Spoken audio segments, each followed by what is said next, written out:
The Adventures of Captain Underpants. Color. The first epic novel by Dave Pilkey. That different color. Before making it a long one.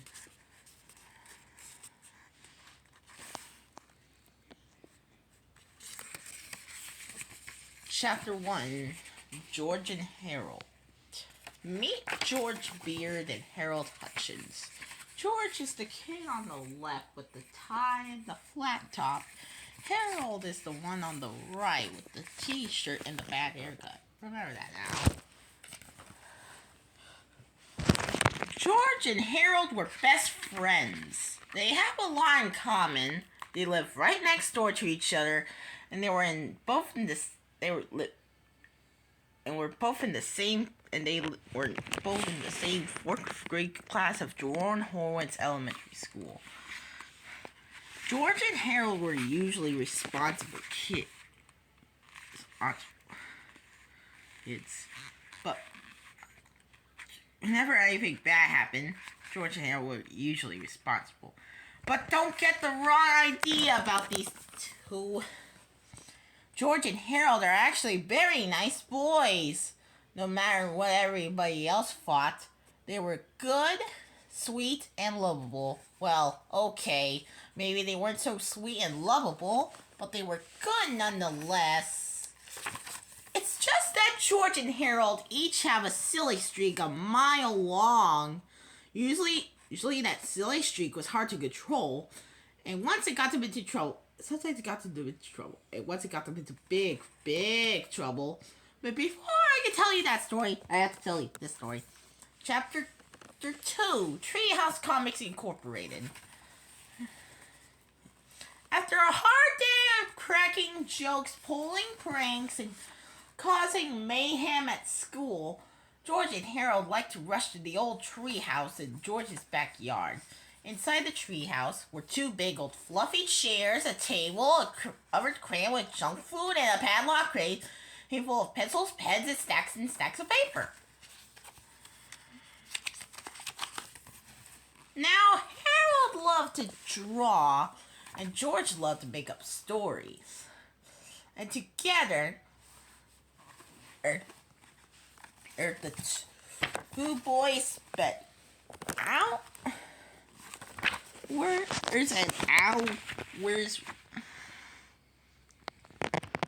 was writing and drawing their very own comic books.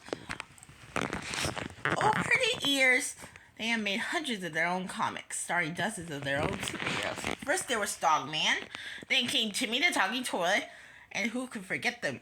And who could forget the Amazing Cow Lady? But the all-time greatest super and they ever made up had to be the Amazing Captain Underpants! George came up with the idea. Most superheroes look like they're flying around in their underwear, he said. Well, this guy actually is flying around in his underwear. The two boys laughed and laughed. Yeah, said Harold. He can fight with witchy power. George and Harold spent the entire afternoons writing and drawing the comic adventures of Captain Underpants. He was their coolest superhero ever!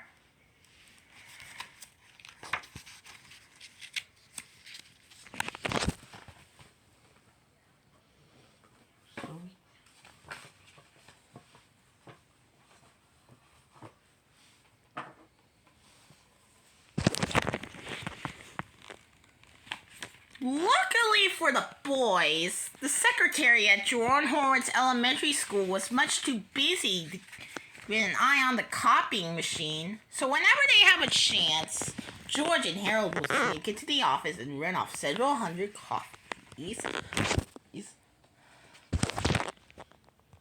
of their latest Captain Underpants adventure. After school, they sold their homemade comics on the playground for 50 cents each. Chapter 3, The Adventures of Captain Underpants, written by George Beard, cartoons by Harold Hutchins.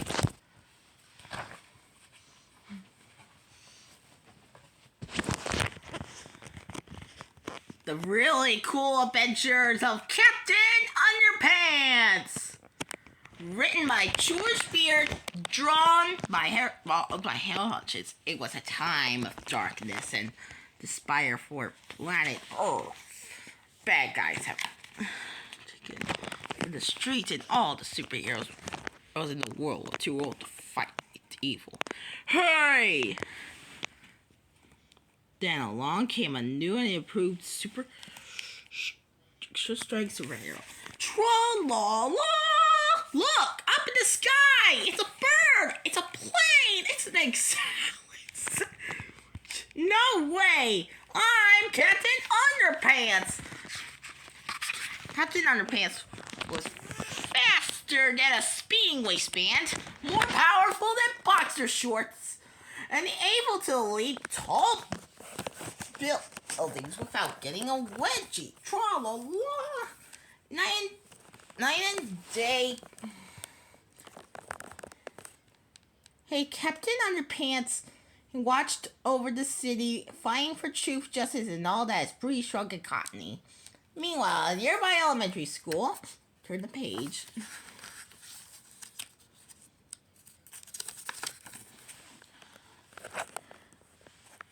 It was stinky. A surprise taco day at the cafeteria. Yuck! Everybody hated it so much they all threw it away. Soon the cafeteria food came to life. I am the Incredible Hunk. The monsters around the school, all eating everything in sight. Help! The Incredible Hunk ate up 15 folding chairs and the gym teacher. Oh no, not the folding chairs. This looks like a job for Captain Underpants. Captain Underpants shot lots of underwear at the monster, but it didn't do any good. Soon Captain Underpants took off running. The Incredible Hunk chased him. Help! And chased him. Finally, the Incredible Hunk got too tired and thirsty to chase Captain Underpants. How about a nice drink of water? So the monster took a long drink from a shiny glass white bulb. Glub, glub. But suddenly, flush! Hurrah for Captain Underpants! And soon the Incredible Hunk got flushed away and was never heard again. The end.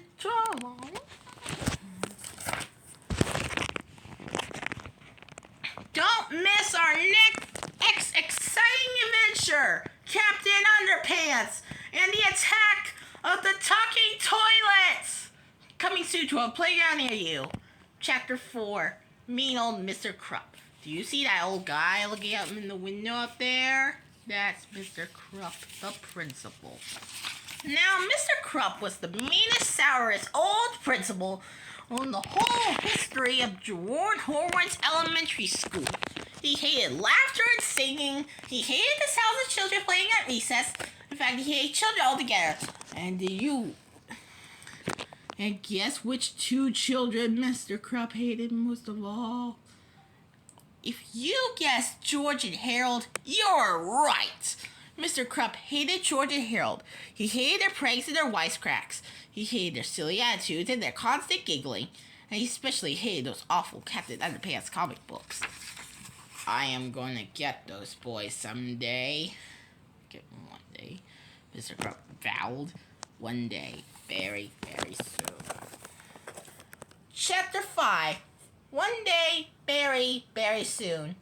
Remember when I said that George and Harold's silly streak got them into big, big trouble once? Well, this is the story of how that happened. They had some huge pranks and a little blackmail. During their principal and the coolest superhero of all time. It was the day of the big football game between the Horwitz knuckleheads and the stupid and Bell Sting Bob. The bleachers were filled with fans. The cheerleaders ran onto the field and shook their pom-poms over their heads. A flame like dust drifted out of their pom-poms and settled all around them. "Give me a K!" shouted the cheerleaders. "K!" repeated the pants. "Give me a man!" shouted the cheerleaders. "And repeated the pants. "Give me a shoo!" sneezed the cheerleaders. Shoo! repeated the fans. The cheerleaders sneezed and sneezed and sneezed some more. They couldn't stop sneezing. "Hey!" shouted a fan in the bleachers. They sprinkled black pepper into the cheerleaders' pom-poms. "I wonder who did that?" asked another fan.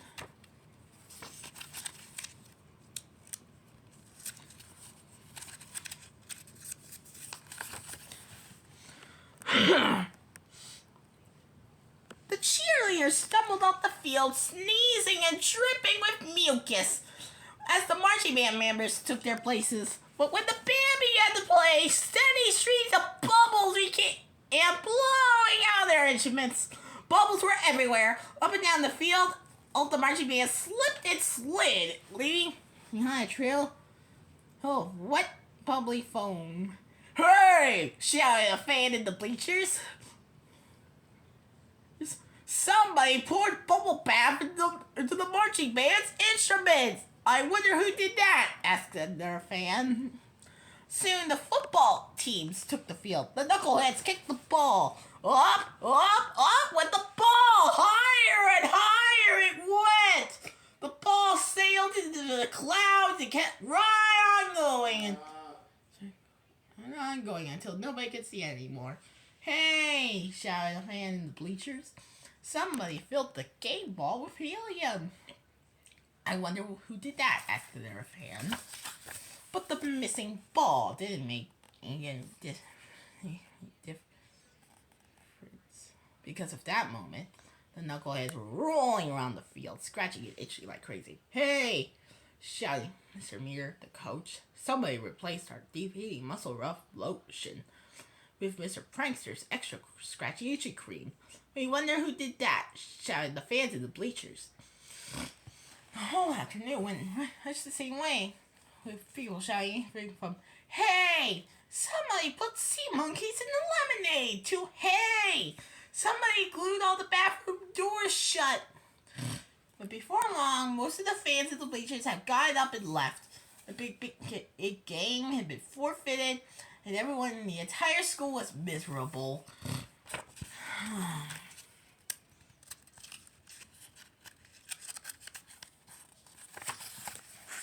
Everyone, that is, except for two giggling boys crouching in the shadows beneath the bleachers. Those are our best friends. Yeah. Chuckled old Harold. Yep, chuckled George. That'll be hard to talk. That's for sure. "I just hope we don't get busted for this," said Harold. "Don't worry," said George. "We covered our tracks really well. There's no way we'll get busted." And that's it for part 1.